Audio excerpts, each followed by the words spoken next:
All right, everybody, welcome back to Dog Talk Sports. Dope. Dog. And we have returned. I know we took a little bit of a break. We had the draft grade episode that we did, and then we took some time. I had to finish up some school stuff, and school is now all finished up until September. Woohoo. Um, But the Celtics just eliminated the Cavaliers. That's pretty damn good. Wow. Cleveland also actually kind of just waved the white flag. They actually sat four starters today, which was a little interesting. Um, so I guess they just were kind of like, whatever. But we can start with basketball. The Knicks are in going to game 6 with a 3-2 lead against the Indiana Pacers. They're on a great run right now. Good old fashioned, not necessarily 90s style basketball, but more old school basketball than we usually like to see. Jalen Brunson has been phenomenal, absolute superstar for the Knickerbockers. Um, they look like they're on their way to playing the Celtics in the Eastern Conference Finals. So hats off to the Knicks so far. Yeah, man. It's classic Nick basketball now. I mean, it's you're getting shades of '94 all over New York City. To see the Nick fans deserve this, honestly. Like in the basketball world, Nick fans deserve what's happening right now. And I know Pete's over there giggling, but it's true. Stop it. It's true. It's time. It's time for a Boston, New York Eastern Conference Finals. Like the basketball world needs that, and some of us New Yorkers need it too. So Yeah, for reals. You know what the NBA needs? They need the Dallas Mavericks to dust off OKC. Game 5 tonight. Luka, look out. Triple double. Imagine if Pete rooted for the teams that were like local to him. How nice that would be. Oh my God. His basketball teams in Texas, his football teams in Nevada, his hockey teams in Pennsylvania. Like That's local, kind of. it's on the other side. That's true. It is on the other side of Pennsylvania. It's basically Ohio. It is. Pittsburgh. But yeah, I mean, a lot of basketball news today. We have the draft lottery. The Hawks. First of all, that the NBA draft, I thought I've seen a lot of robberies in my life. I thought I've seen a lot of corruption in my life. The NBA draft is the most disgusting robbery I've ever seen. Like, It's been like that forever. If you have the worst record, it doesn't mean jack shit. Doesn't mean anything. A 3% chance for the number one pick, and you get it? The Pistons have had the worst record in basketball for 3 straight seasons, and they have picked outside the top 3 in the last 3 years. It's just gross. I hate the lottery. I think we need to move past it. It hasn't worked. It's supposed to. It's Adams. It was Adam Silver's way because they changed the draft lottery rules. So like the worst record has less ping pong balls now, or whatever. Because it used to be like a 32% chance you would get the first overall pick if you had the worst record. Now it's like down to like 13, and it's like spread out evenly or more evenly amongst the other lottery teams. It's so fucking pointless. It's really stupid. Adam Silver needs to make some changes because it puts less emphasis on the draft. It makes the picks in NBA way less valuable, and this draft is really weak. I mean, the Bronny James special. That's all this draft is. He's not even going to go. He's going to go in like the 15.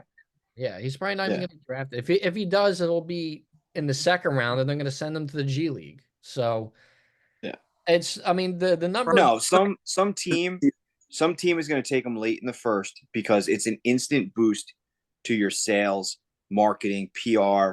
Right? It's a team that, like, honestly, if you're Detroit and you could sign Bronny, and then maybe his dad wants to come play a couple years and play with his kid because he's always said that. It's an instant boost straight into your system of just money. So yeah, if I'm a dog shit franchise picking late in the first round and Bronny's there, scoop him up. What are you losing? I guess To that's be fair, there's no superstars anymore. Like No. who's a guy? I couldn't tell you anybody coming out of the draft as outside of LeBron's kid. Exactly. The only name I know in this year's draft is LeBron's kid. the only other name I know is Sarir, that the young big man from France who's going to go number 1. But like he's as good as last year's number 7 pick. Like this draft is that weak. It's a really, really draft. Expect a lot of teams to trade their picks. There's going to be a lot of trades because this draft is just terrible. And the other major basketball news that came out today, obviously Cleveland played Boston and they just lost. If Donovan Mitchell does not re-sign or chooses to not re-sign a new deal, they will trade him because at that point you have to. And good old fashioned Brian Windhorst, Windy, who is the only basketball analyst that ever seems to be right about anything, said that the Lakers and the Nets already have their offers ready. And if the Nets land Donovan Mitchell, my prediction will have come true. I said all of last season that this year was a throwaway year and the Nets were just waiting to get Mitchell. Donovan's been wanting New York. He's from New York, and the Knicks already have Jalen Brunson, and apparently they are not interested in him because they're smart. There shouldn't be another ball dominant guard on the same team. The Knicks would benefit most from a Paul George who is going to be available. I think Paul George on the Knicks would take them to real title contenders. They need another wing. They need another big man. They need another wing. They don't need another ball dominant guard next to Jalen Brunson. And I think Leon Rose and them know that. And that's why they've shown no interest in the impending Donovan Mitchell sweepstakes. The Lakers don't have many assets to give up. The Nets have all of Phoenix's assets thanks to the KD trade. And now KD wants out of Phoenix. I was going to say, I mean, this Phoenix thing is fucking crazy. Yep. What an Nets implosion. What an implosion. The Nets own every single first round pick from Phoenix until 2030. So that's insane. That is fucking insane. Like Phoenix has no future. No future. You are bad for the next 8 years at least. Oh, you gotta love you know what? Wow. Pairing Bradley Beal, it's not. Bradley Beal doesn't fit what they were trying to do. Like this Suns team went to the second round last year because Booker and KD had a nice chemistry. And then they're like, let's just dump another fucking shooting guard in here. Like, yeah, making big threes is fun, but the last big three that had any kind of success was the Miami Heat big three. And if the Nets big three had stayed on the court, they would have won the whole thing as well. But you have to mesh the talents. You have to. Chemistry is a real thing, especially for like basketball, because it's an ego-driven fucking sport.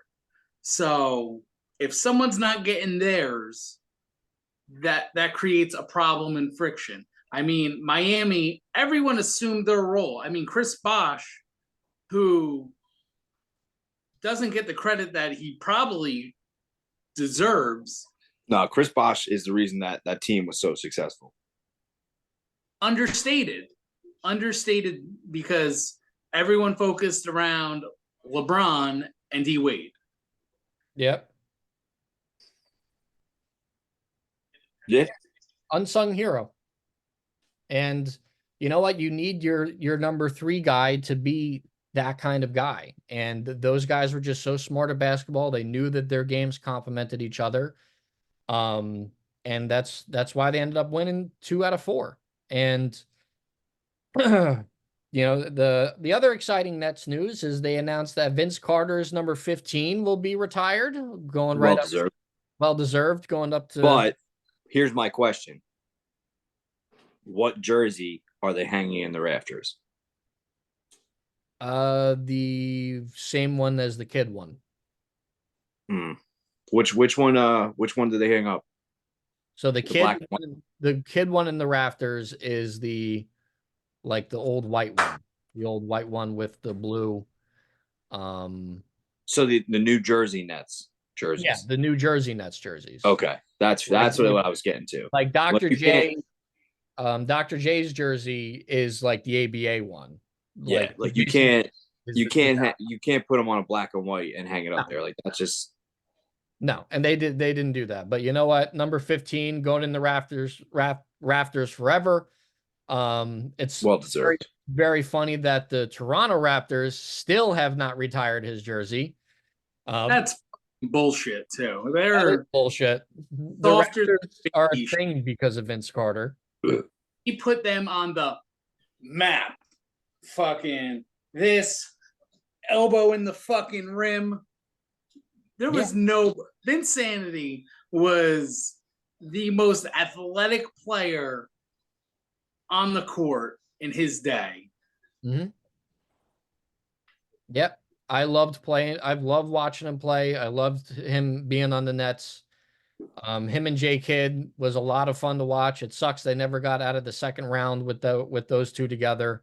They had a lot of cracks at it, but the East got really tough in the mid 2000s. So it was just, there was nothing that they could do. But yeah, I mean, those Jason Kidd and Vince Carter are the two faces of the New Jersey Nets franchises in the 2000s. So it's really cool to see him get that. Shame on the Raptors for not retiring his jersey first and then letting the other team that had him for all of his prime fucking retire his jersey. But it is what it is. So going to be interesting off season. Celtics are awaiting the winner of the Pacers and Knicks game either tomorrow or maybe the Pacers can force a game 7. We shall see. Wait, the Knicks shouldn't be playing tomorrow. I don't know when they're playing. Rangers play tomorrow, so it should be Friday. Okay. Stand by. I will tell you. Yeah, because I know the Rangers are in Raleigh tomorrow. Yes. Rangers are in Raleigh tomorrow. And Knicks play Friday. Yep. Knicks are playing Friday. Yeah, because they have to go. Why are they playing 8:30 on a Friday? Why is the NBA doing this to us? Well, because aren't they in Indiana? Yes. Yeah, but there's no time difference in Indianapolis. Okay. I don't fucking know. Write an angry email to Adam Silver or something. I gladly will. I hate Adam Silver. All right. Well, let's stick with MSG. Let's talk about the Rangers possibly blowing a 3-0 lead and ready for the pain. And already expecting them to lose the series. So just be ready for it. Because listen, no, I'm gonna stop you there, and I'm gonna stop Pete's fucking choking bullshit because let me give you this, right? The fact that we went up on 3-0 on a team that was 3 points behind them in a record-setting year is incredible, right? Kudos to Carolina for outplaying them 2 games already. And you know what? I'm glad that what happened 2 nights ago happened because the Rangers deserved to get their asses beat the other night because they got lazy. There was zero aggression on the ice. There was zero hard skating. Everybody was just pussyfooting around the ice, and they got their dicks kicked in the third, and they deserved to. But now it's how you come back out, right? When they come out tomorrow, if they don't come out like the team that went up 3-0, then yeah, you're going to lose the series, and this run is going to be over. And Rangers fans, listen, would I be upset? Yeah, I'm going to be upset. I thought this was our year. I still think it's our year. But this team is good, and it's going to be good again next year. So it's about tweaking. It's about making progress, right? I mean, obviously nothing's guaranteed, but they need to come out with aggression and hunger that they played with the entire series, right? losing in MSG sucked. It's the first time MSG has seen a loss in the playoffs between both teams. It's just it's frustrating to see them play like that, right? Yeah, I don't think Igor should have been in goal the other night. I think Quick should have been in goal. I hope Quick is in goal tomorrow night, but I think Igor's going to be there. It's listen, there's a lot of tweaks you got to come out. Laviolette is saying everything that I want to hear. The players are saying everything I want to hear. They're admitting they're taking responsibility. They're hungry. They got fucking lazy. That's what they did. They got lazy. They took a game off and they paid the price. But I'll still take the odds, right? Carolina has to win 2. We got to win 1. My only thing is you guys got 2 opportunities to shut this down, and the second one is at home. So, odds are in your favor. Yeah. If by any chance that they do give it up,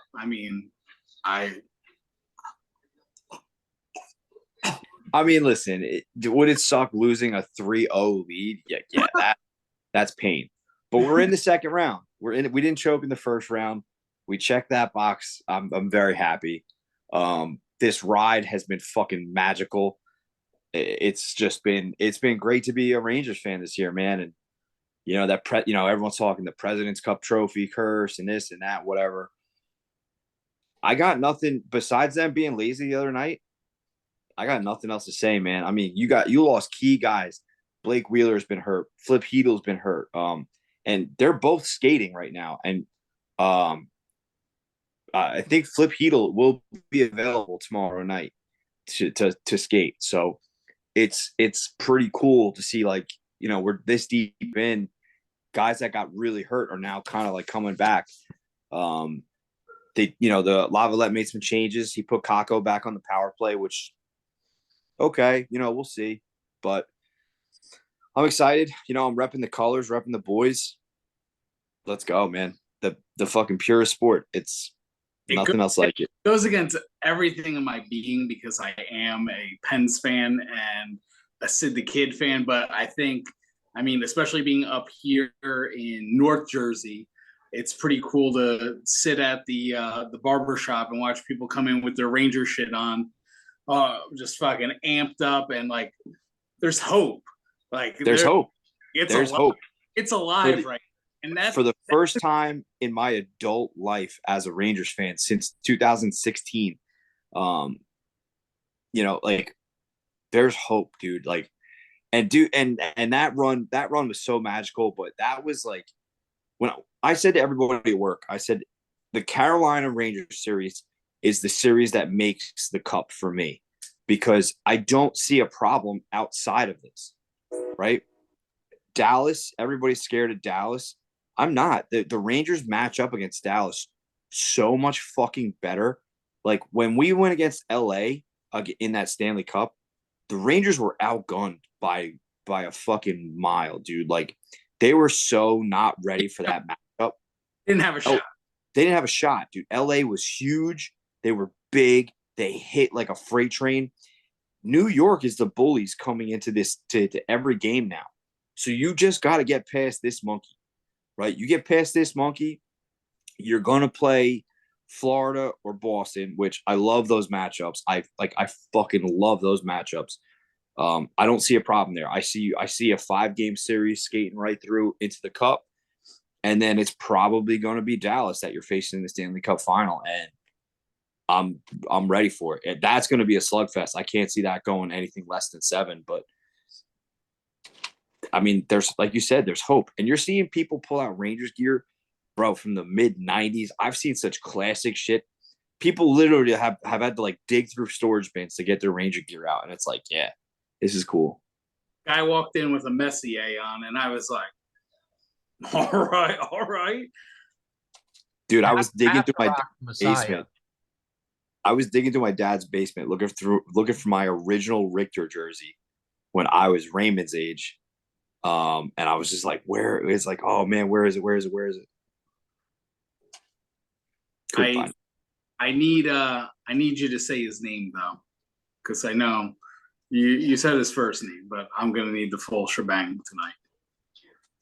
Who? Igor Shostorkin? God bless you. Thank you. That was brought to you by the official candy of this episode, Nerds. That is a phenomenal choice. Nerds are Top God- tier. Yeah, god tier candy. God's candy here. Have you had their little like the Nerds balls that like on the Nerds gummy candy balls? Dude, those are ridiculous. I had an edible like that. Oh, really? That's amazing. But yeah, I mean, I would like the Rangers to wrap it up tomorrow. It's going to be hard in Raleigh. I very much see this going 7. And They got to do 7, and they got to close that shit at home because the Garden will be on fire. They're going to have to crank the AC up to keep the ice from melting. yeah, I agree. That would be a really cool thing. I'd rather them just end it. Yeah. End it tomorrow and take a nice little break and see what happens at the Panthers and Bruins. But, we'll see. I'm not panicking yet, because a game 7 is a game 7 and there is no home ice advantage when there's a game 7 in any sport. No, I mean, listen, I've been stressed the fuck out this past 4 days, dude. Like when they lost the other night, I was losing my fucking mind. And like I'm putting in on my I have a work chat about hockey, and I'm like stressed. I'm like in big bold letters, like I'm stressed the fuck out. I can't fucking take this.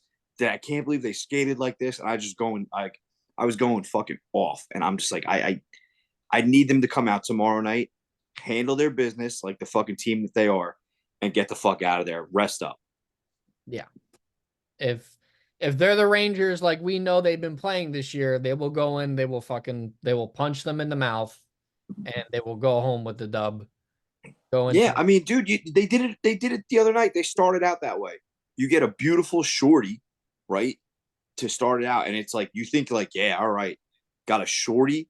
Like this game is ours. We're getting out of here. Nice, easy week to rest up, heal up, right? Get the boys some energy back, and then all of a sudden, the fucking winds of change. It's like what those babies fuck?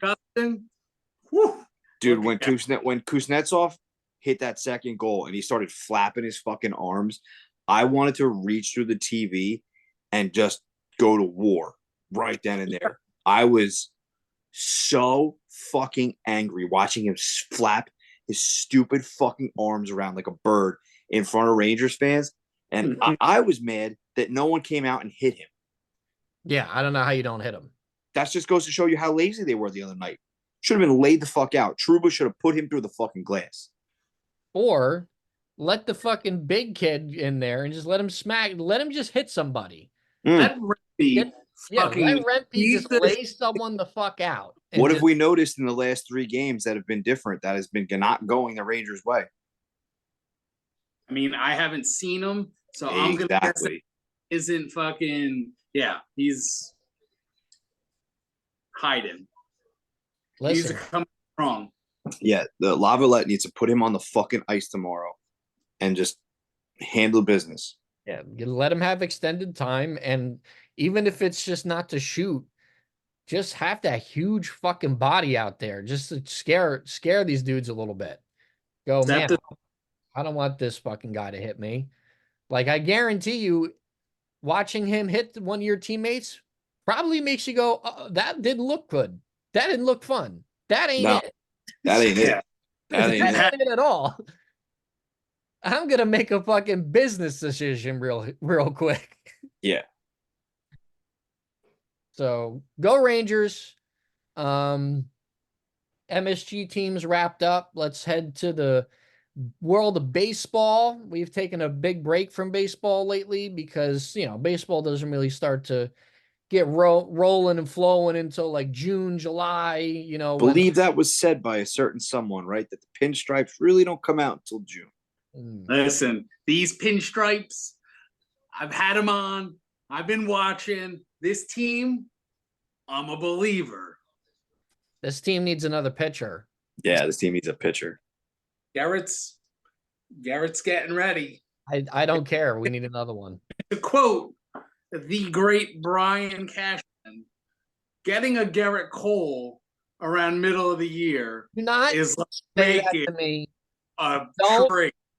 don't you dare say that to me ever again.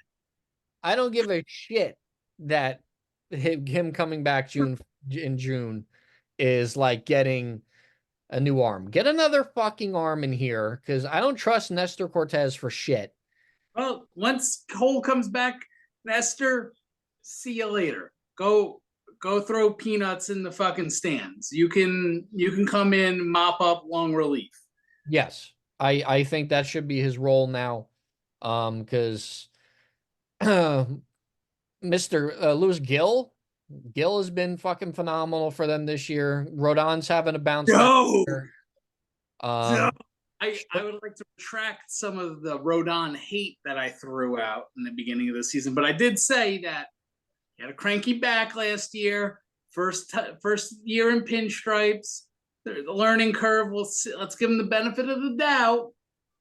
I did say that, and looks good to me. Looks good to me. We shall see it. You know, Rodon's had a really good April and, you know, really good half of May so far. Stroman has been as pretty much as good as advertised.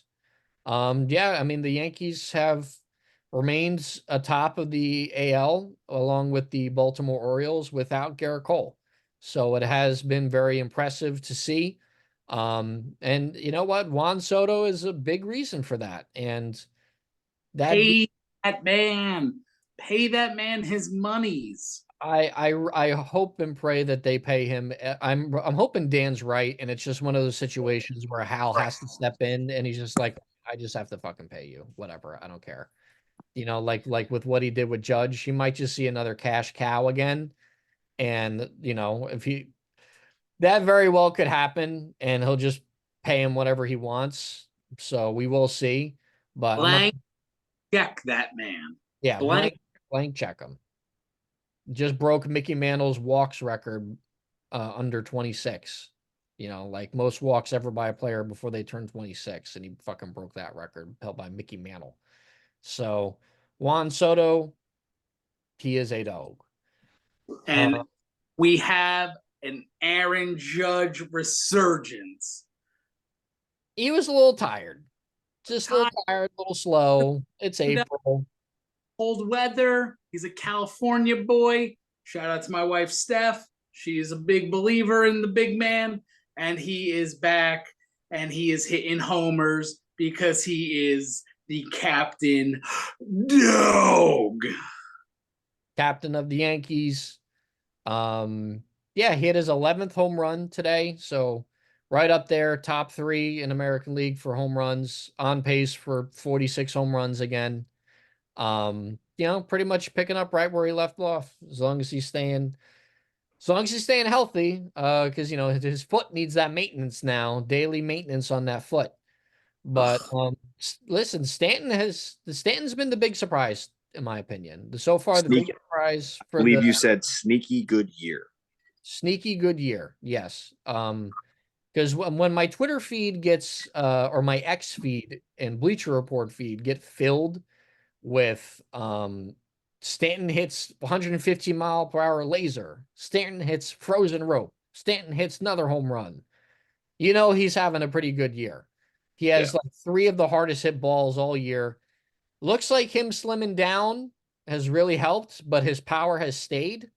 Because he's still smacking the shit out of these balls. I mean, 119 miles an hour, 115 miles an hour. He's just barreling these perfectly. Very quietly, Stanton is having a resurgent year, and that is huge for us.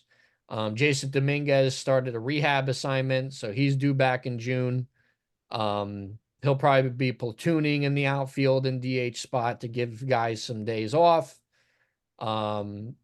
Really want to see what the Yankees look like with Cole. I want to see what they look like with Cole and Dominguez back in the fold. And if you really think you could win it all this year with Soto, I don't give a fuck about the goddamn prospects. Go get a pitcher. You already let your rival Orioles get the pitcher you should have gotten, but no, you just love Spencer Jones's fucking.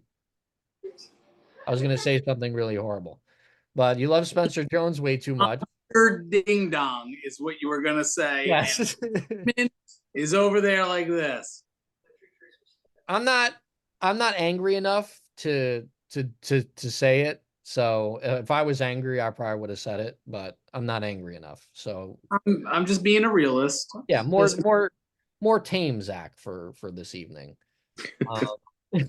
But yeah, it's Who do we get though? All right, so GM cap is on your head, Zachary.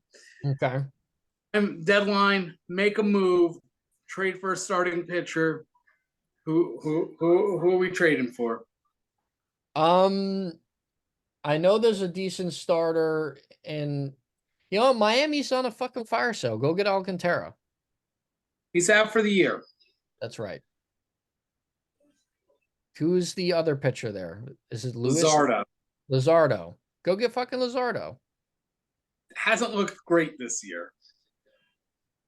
Yeah, but he's not with Matt Blake. All right. Is that what we're going with? Well, I don't know. See, the problem is it's still too early. So like when these guys become available a month before the trade deadline and we have a better sample size of what they do, because there's always random pitchers in like Cleveland or Miami. And go get like a fucking Logan Gilbert. He's having a quietly good year.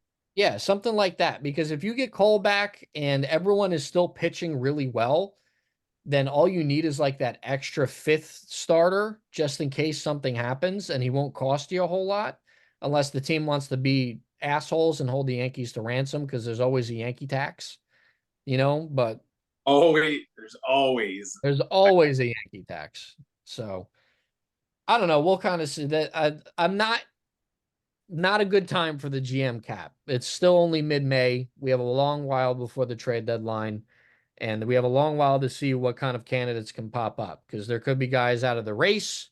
There could be teams that are out of the race and they're looking to sell and they have a couple of decent pieces. Ask me again in July. Here's the name I'm going to throw at you right now. Jack Flaherty. But you know what?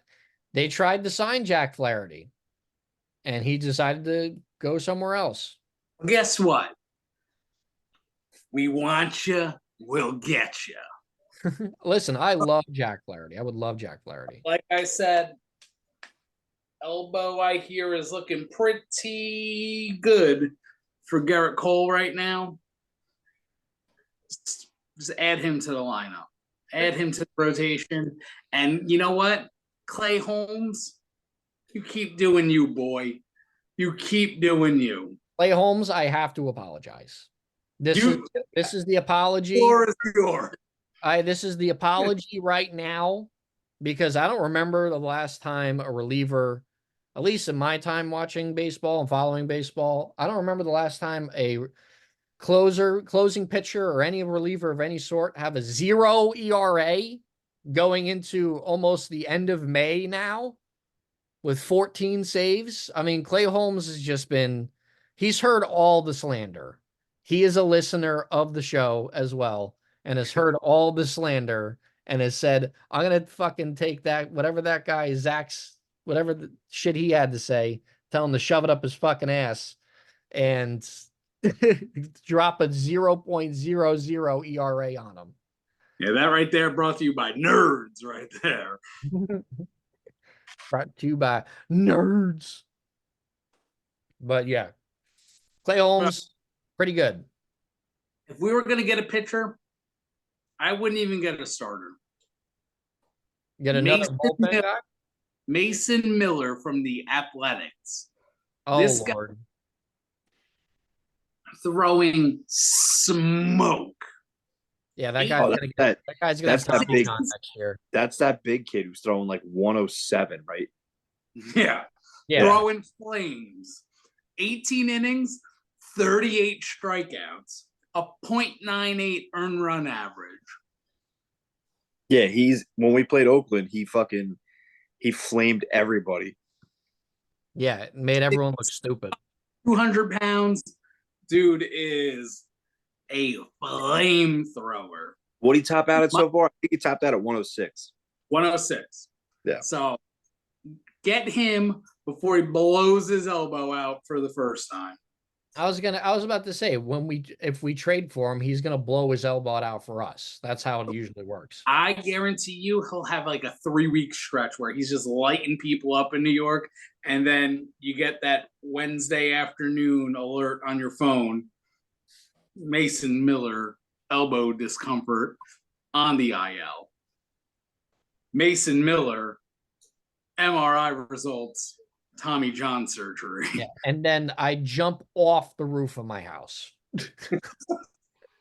Face plant into the fucking dirt and try to make a fucking snow angel in the dirt. So, but because that's what the luck is usually, because we let Corbin Burns go to the Orioles, and I will say it till the cows come home. They should have traded for Corbin Burns, because imagine if the Yankees had Corbin Burns right now. They would have like 30 wins.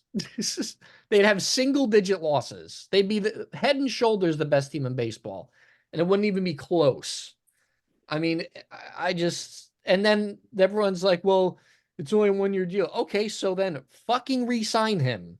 Like, this year is about this year.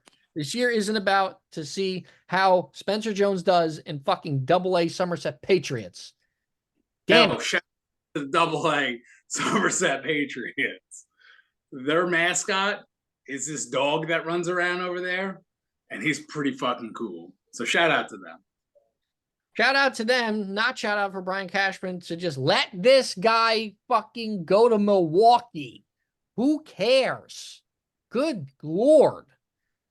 Listen, trust the process, man. I've seen the fucking process. Yeah, how long are we going to trust the process? The process is shit. We look fucking good right now. We've been chasing fucking 27 for how long? Jason 28. 28. We've been chasing it since 2000. As Dan famously says, the scars are all over my body. Because I have seen this fucking... Yeah, there's lashes all over my back. There's fucking staples on my front. I have bar tabs from Stans and Billy's that will show you pain. Pain. This is the Baby Bombers. This is Aaron Hicks. This is Josh Donaldson. Oh my God. Just stop it. Just stop it. So Yankees playing pretty well. Mets started out, had a hot April, and then kind of fell back down to earth a little bit. Offense just is not too inconsistent for them.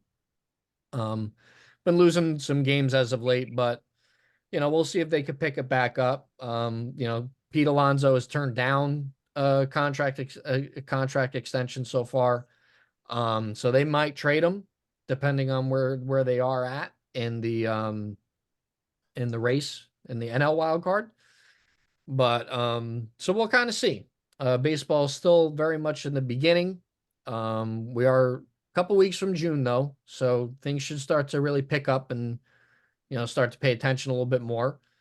But with that being said, we can move on to probably our final topic of the evening. That is the NFL schedule release. Happened today. I figured we could go through the schedule and see what the wins and losses are. Me and Ray will team up for our team. Pete can do his own team, and we could either agree or disagree based on who they play, et cetera, and let's have a little bit of fun with it to end the show for the evening. The old schedule release. I haven't seen any of the. I've only seen 2 schedule release videos so far. I saw one of the Raiders, which I fucking watched it. Just got me amped up. getting ready to run through a fucking wall for my team. And then I saw the Tennessee Titans roll out the old walk down Lower Broadway, and they had the one dumb blonde girl from last year who roared at the camera go up to people. Wasn't as funny. I'm waiting for the Chargers release because they always have an epic release video. I will add the Giants are also dropping a brand new uniform at 10 a.m. tomorrow, which this should be aired by then. So Yes, my opinion. Maybe go to our social medias tomorrow night and see our reactions about the disgusting uniforms that are probably going to be dropped. Oh, they're going to be the Frank. They're going to be they're going to be the Frank Gifford uniforms. They're going to be the red and blue stripes. You just know it's going to happen for the 100th season. Calling it right now. That's calling it right now. That would be pain. This Giant season is brought to you by fucking pain. Hey, listen, the Giants open as 1-point favorites at home against the Vikings. I mean, listen, before we even get into this, the Giants should start the season 2-0. Should. I doubt it. Well, they should. Shout out to our sponsor and friends over at dhgate.com. If you want to get that bootleg Giants jersey with the red stripes, you hit them up. Also, I need to get me my Malik Neighbors and Brian Burns jersey for this upcoming. Shout out to our other sponsor, which I recently got to visit, and it was everything I dreamed it would be. HEB? The old HEB, brother. I bought Texas-shaped tortilla chips from HEB, the HEB brand. Hell yeah. That's amazing. Hell yeah. Shout out to HEB. Yo, all right. Confirm or deny, since you visited the Danimal. I did. I visited the Danimal. The Danimal have an HEB Altuve jersey tucked away in the corner of his closet. So I secretly raided his apartment. There is zero signs of any Houston fandom in the Daniels jersey. We can vindicate him as of right now. There is no Houston apparel anywhere in the vicinity. The man is still true to the roots. Dano, I'd like to take this opportunity to apologize formally to you. You were acquitted of all the charges, and we love you. Acquitted but I of really all do hope that he does have some cowboy boots with the Spurs walking around down in Texas down there. I donated a new golf shirt to Dano for him to do some golfing in, and let me tell you, the boy looks fucking fire in it. Excellent. Oh, chef's kiss. Chef's kiss.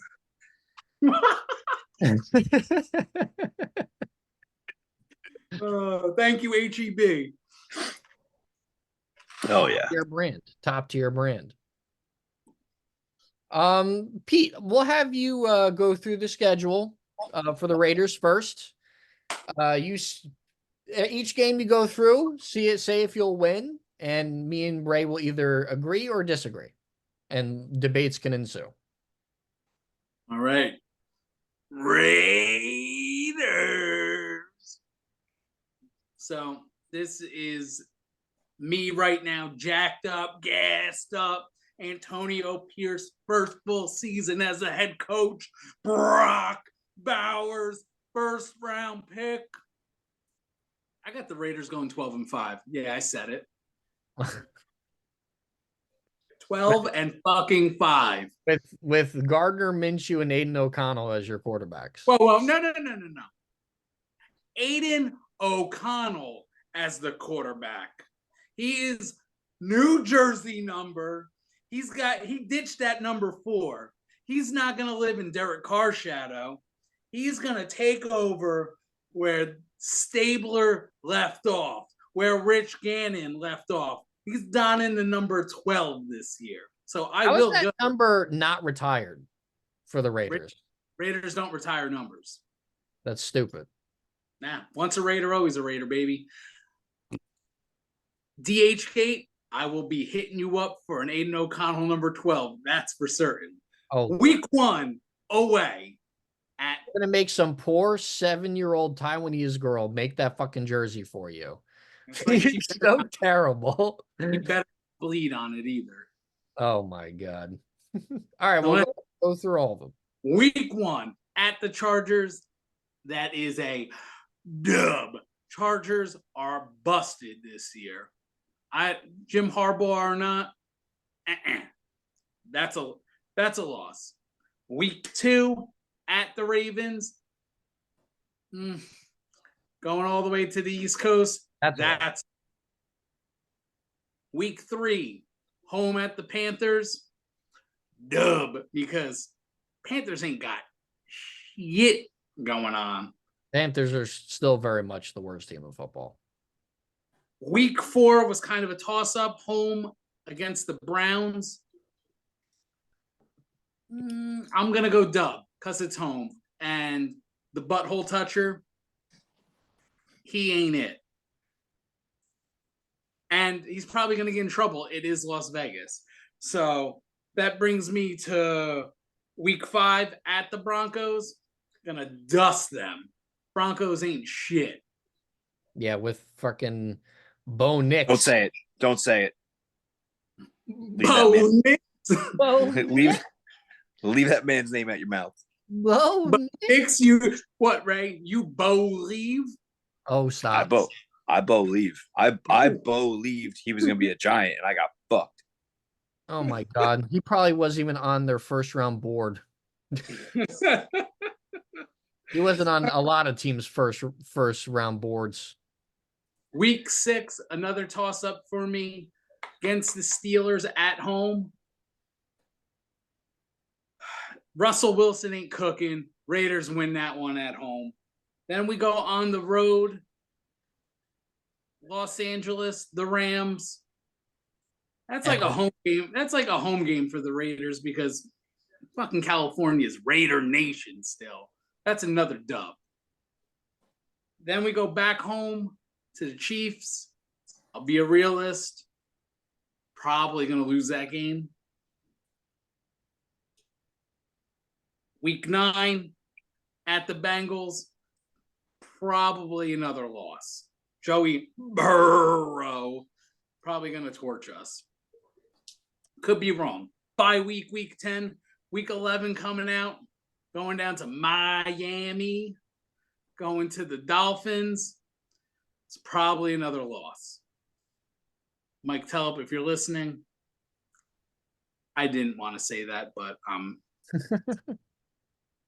for transparency's sake, we're going to be honest with ourselves. It's probably a loss. Back to week 12, Broncos, dub. At the Chiefs, another loss. And then we fucking rattle it out the rest of the year. We're not losing the game. At the Bucks versus the Falcons versus the Jags. At the Saints and Derek Carr. That's a dub. And we'll close off the year against the San Diego, well, not San Diego. They might as well be the San Diego Chargers. Dub. 12-5. Put it in the books right now. I would say I would agree if Tom Brady was your quarterback. Well, we can't be because we just gave number 12 to Aiden O'Connell. So I have the Raiders. I have the Raiders winning eight or 9 games. There's a couple of pretty easy games on the schedule. And being a realist back, I can see us taking an L to the Steelers just because that seems like a crazy game we'd probably lose. I'm standing by us beating the Broncos and the Chargers both times. At the Bucks seems like a kind of shiesty ass game that we could probably fall into a trap. And even like the Browns probably too. That could be an L as well. So 12-5 though. That's my number. I'm fucking sticking with it. That's fair. So we can now move on to the G-men, and we'll have someone keep track here of the wins and losses because I don't have a pen on me. Actually, I could get a pen. That's fine. Let's get a pen here real quick.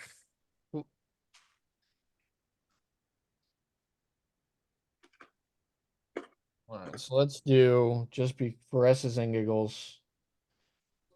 Win, loss. All right, so week 1, home opener against the Vikings. JJ McCarthy's debut has to play against Brian Burns, Dexter Lawrence, Kayvon Thibodeau. That's a balanced breakfast of pass rushers for your first NFL game. I think he struggles his first game. I think the Giants get the win at home against the Vikings, against a rookie quarterback. So that's a win. I got that as a win as well. All right, excellent. Week 2, Washington. The Giants have beaten Washington every time for the last 2 years. They are a much better team this year, Washington. They do have Jaden Daniels, new coach, way more weapons. This is Jaden Daniels' second game as a starter at this point. So again, I don't know if he's going to struggle against that really good pass rush.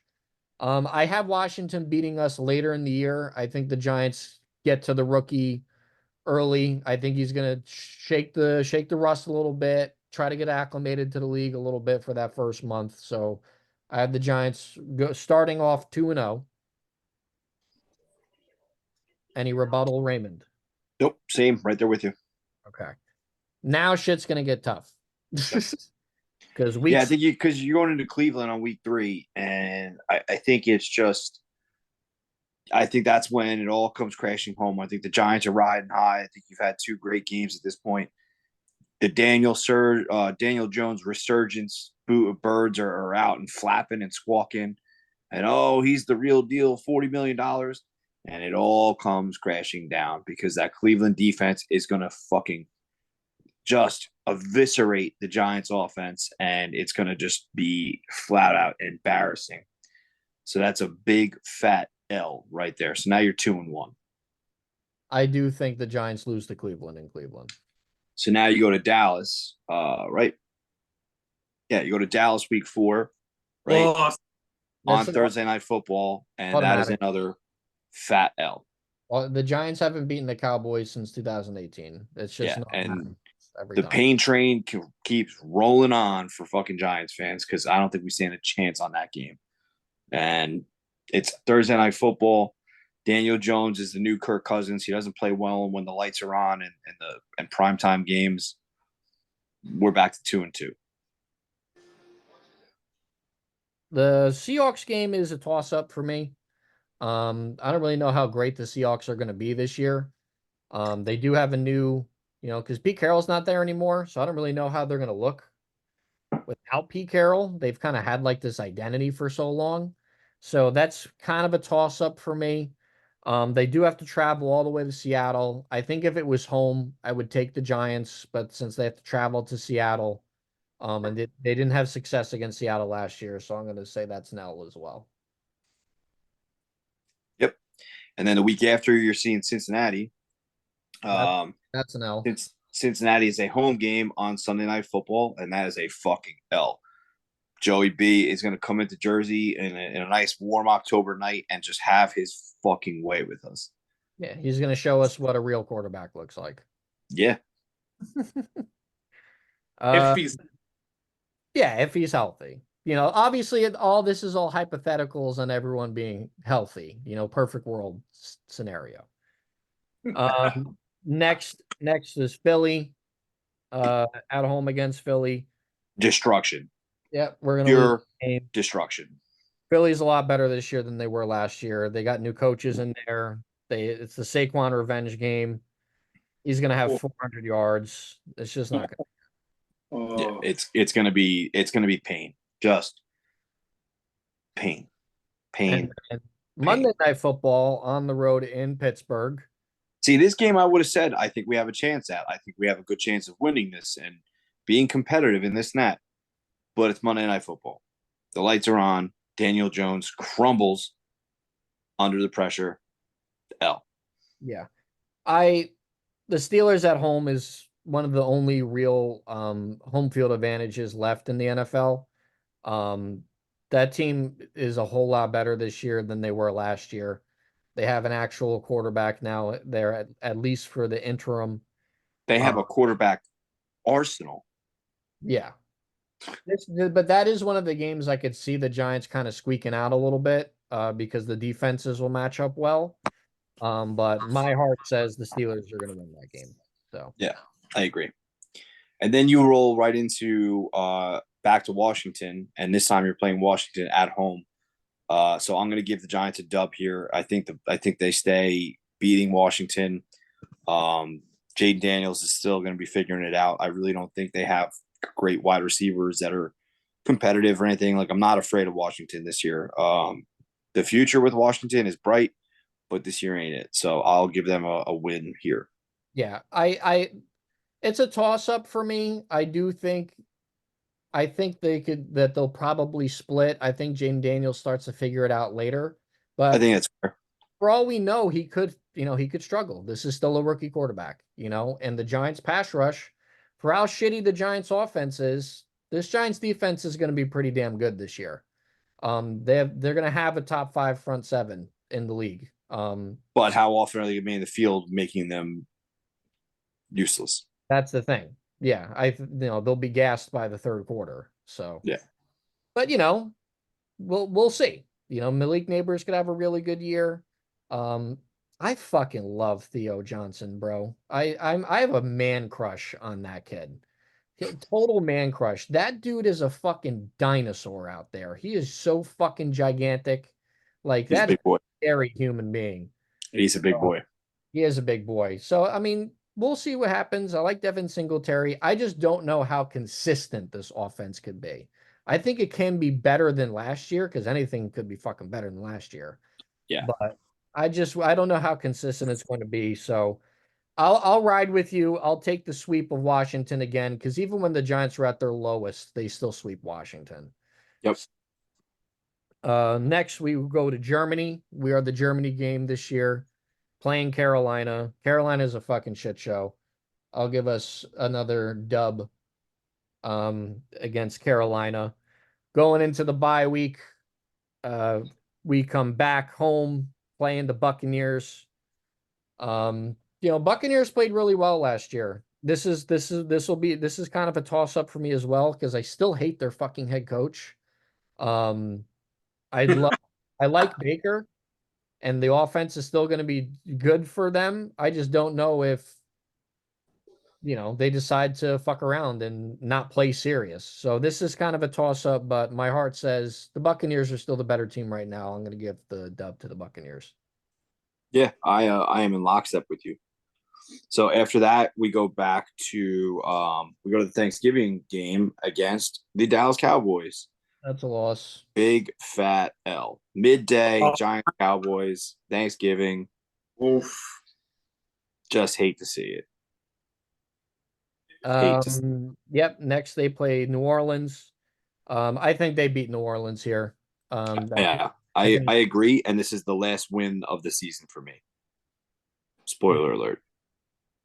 It's probably not the last for me, but we'll see what happens. Yeah, I think Derek Carr gets banged around by our pass rushers that game. So, next is home against the Ravens. I think that's an L, obviously, although the last time the Ravens lost an NFC team was against Danny Jones and the Giants, but we're going to be real here. Going to pick the Ravens. That's actually a crazy stat. He's never lost to the NFC except for Daniel Jones and the Giants. It's really weird. That is a pretty crazy stat. But I will give the Ravens the victory there. Yeah, I'm gonna go with you there. I think I mean, it's gonna be cold. Derrick Henry's gonna be running the ball. There's gonna be a whole lot going on. Yeah, the Ravens gonna win that one. I think it's gonna be a good game. I think they walk away with it. After that, you go to Atlanta. To me, Atlanta is going to be a good team this year. Kirk has a way of just making magic kind of happen. I think he's going to make the best out of Bijan and Drake London and Pitts, and it's going to be they're going to be a good team. So I'm going to give the Falcons a win and a Giants loss. I agree with you on this. I think the Falcons are going to be good this year. They're a playoff team. They should run away with that division as long as everything stays even keel, you know. Yes. So, next, we have the Colts. I don't know what the Colts are going to be like this year. Anthony Richardson is obviously coming back from a serious, he had a pretty bad shoulder injury. I don't know what his development is going to be like. I don't know what the offense is going to be like. The defense for Indianapolis still really isn't any good. They didn't really make too many upgrades on that side of the ball. I see the Giants beating the Colts here at home. They beat the Colts 2 years ago as well, emphatically. So I don't think the Colts are really ready to play some really good football. So I will give the Giants the win against the Colts here. I'm finally going to disagree with you. I think Anthony Richardson is going to come back. I think he's going to have a decent sophomore year.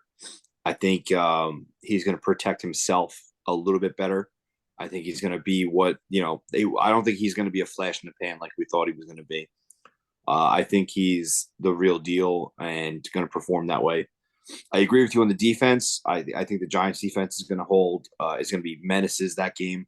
But I think at the end of the day, I think Anthony Richardson is going to be the better quarterback than Daniel Jones, and it's going to show, and we'll go from there. But yeah, I'm going to give the Giants a loss on this game. Okay. Finally, they played the Eagles one last time. Fucking last game of the year, every fucking year. Well, it is really weird. I don't know why we play the Eagles at the end of the year every year. And because we play the Eagles at the end every year, I think the Eagles aren't going to be playing for anything actually here. I think they have their playoff seeding secured. I think they play their backups. So that's why I actually have the Giants winning this game. Because at this point, the Eagles have already won like 12 or 13 games and have already locked up the division, and they're just going to rest some guys. So I think the Giants play their starters, play for pride, and they win. I mean, that's what happened last year. I mean, the Tyrod Taylor randomly beat the Eagles by halftime at the last, Yeah, see, I would love to back you up here, and I'd love to say I agree with this, but in order to play for pride, you need to have pride, and I don't think this team has any fucking pride. This team is garbage. It's trash. It goes out like a dumpster fire that it is, with the Eagles just eviscerating us on the last game of the year, and the Giants limp into the offseason, and Giants fans want to burn down MetLife at the end of it. They want Daniel Jones on a fucking cross, laying in the Meadowlands, being eviscerated by every seagull that there is, and that's how we roll into the next offseason. Right? What if they're by the bay? Then they're bagels, baby. Right now, I have the Giants at 7-10. I picture Ray wrapping up Danny Jones by the legs and just hitching him to the back of his truck, dragging him down the turnpike. Down the turnpike, like fucking the movie Troy. Yeah, Brad Pitt. That's me. Achilles just taking Hector down the turnpike. Daniel Jones. Look at this. Look at this. This is what you did to us. Look at this. Look at this. This is what you did. Spit on him one last time, and this is why no one will remember your name. Oh my God. That's too much. Put the fucking dimes on his eyes and just send him off. That boy. So Ray has the Giants at 5-12. I have them at 7-10. Pete, which one do you want to split the difference? Because remember, they won 6 games last year with Tyrod Taylor, and on paper the Giants only got better. So I agreed with everything up until I agreed with Ray on the dub for the Colts. I think the Colts are going to fuck them up. Now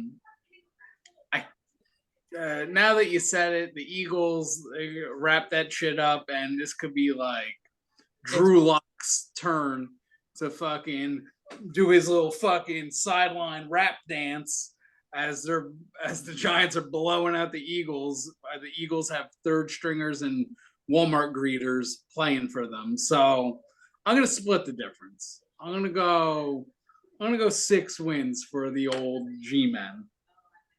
So Old six they and 11. so they match their win total from last year, pretty much. Yeah, I'll call it a wash. Yeah. I just think they got really screwed by the schedule this year. It's a very difficult schedule for this team. Especially with Daniel Jones being just such a question mark with his health, with his performance. You know, there's a very, very real possibility that Drew Lock is starting half these games, and then that could change a lot of stuff.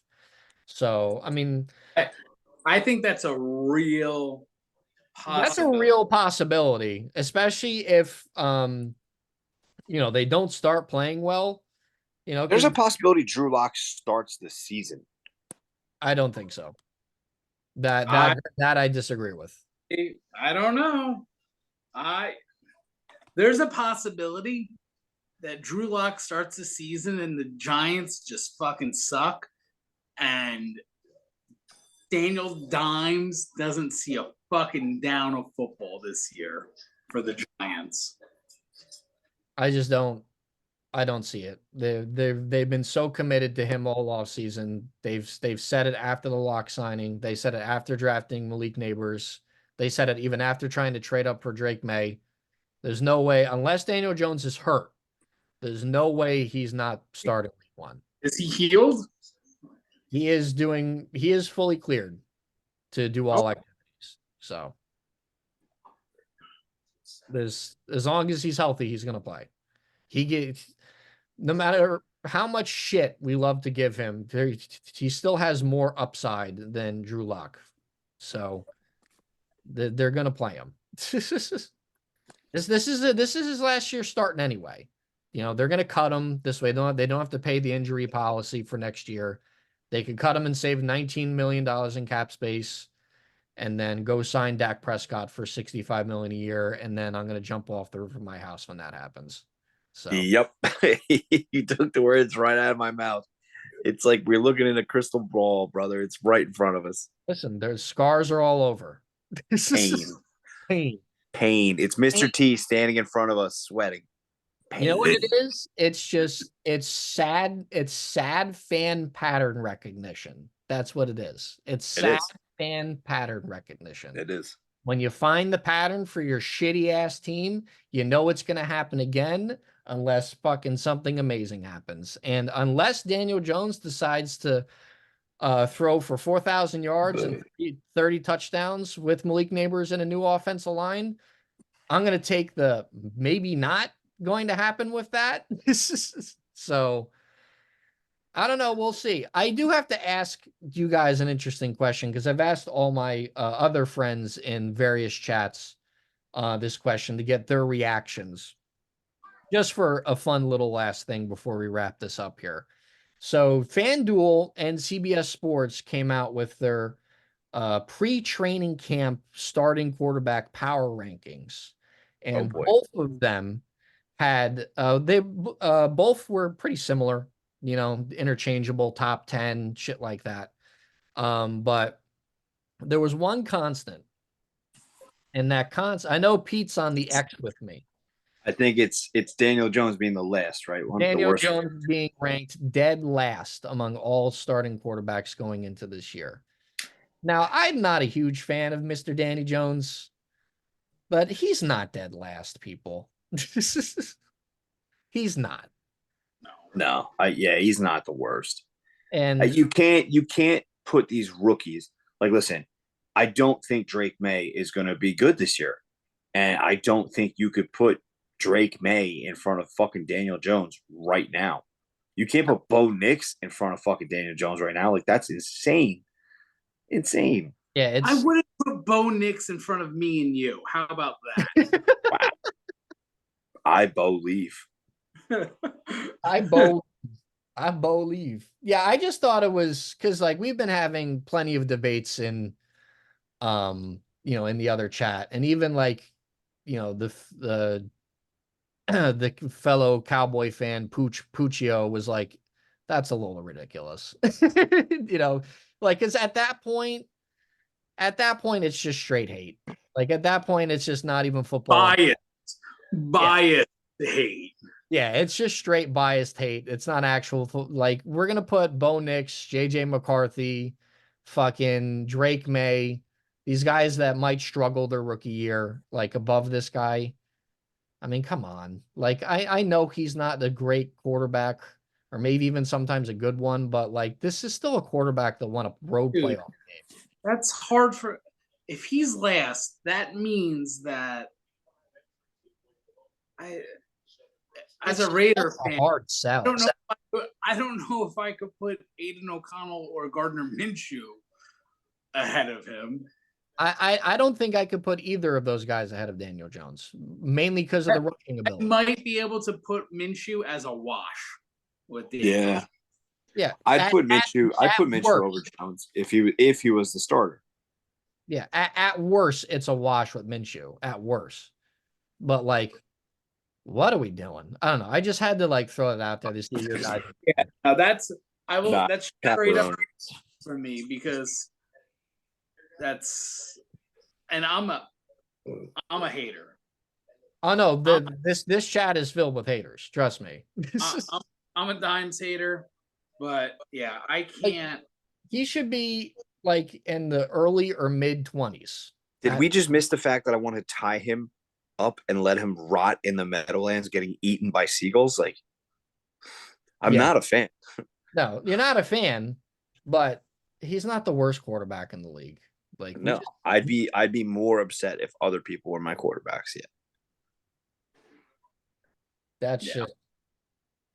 But it doesn't change the fact that Aiden O'Connell, I will run through a wall for that man, and he is going to have 3,800 yards, 28 touchdowns, and 14 interceptions, leading the Raiders. Leading them to a 12-5 season. Weren't you listening? I'm just making sure. Jesus fuck. Because you haven't called him a certain word, so. Listen, he gets that week 1 when he puts the Chargers down for another 63 spot. How about that? I love it. Ooh, that's pretty good right there. Because that was the mark of a no. All right. We're going to wrap it up there. Return to our nightly festivities. I'm hungry again. I need to eat more food to fuel my. Luka Doncic put a triple dub down to fuel your fucking 6'5" giraffe body. Listen. Yeah, how's the weather up there? I'm down here in fucking hell. Listen, I'm so happy that you think I'm that tall. I think you're so happy that you went to HEB. I'm so happy you went to HEB. Dude, all the charts. I wish you could have seen my face as me and Andy strolled in there, and I just stopped and I took it all in. And Andy's like, "What are you doing?" I'm like, you would never understand. Like, this is a moment. This is a moment. A moment in time. It had a gas station. It had everything. It was like a beautiful moment. It's a friendly reminder that this state is shit. Oh, dude, Texas. Yeah, I love Texas. And Texas Pflugerville. Amazing. Hold on, I gotta say it right for Dano. Pflugerville was phenomenal. Yes. I'm definitely gonna go back. Maybe even this year. I definitely want to go back at some point this year. Yeah, we had a grand old time. The old Steiner Ranch. Oh. All right, boys. We're gonna wrap it up here. I don't know when we'll be back for another one. Might be another, week or two, maybe, depending on the break, depending on the schedules. Depending on the Rangers. Depending on the Rangers and the Knicks. We shall see if there's a major choke job. If there is a major choke job, we'll be back. We will be back with torches. With maybe a crazy rant, but we shall see. Thank you to Nerds for sponsoring this episode. HEB, DHgate, get on the Twitter, the Poland X, Spring, Poland Spring. Follow us at Dog Talk Sports on the YouTube. Like and subscribe because at 1,000 episodes or 1,000 likes, Ray will pierce a nipple. I will not. It will be the running gag. Until he does it. And And then what's next? until he does it. All right. Peace out, boys.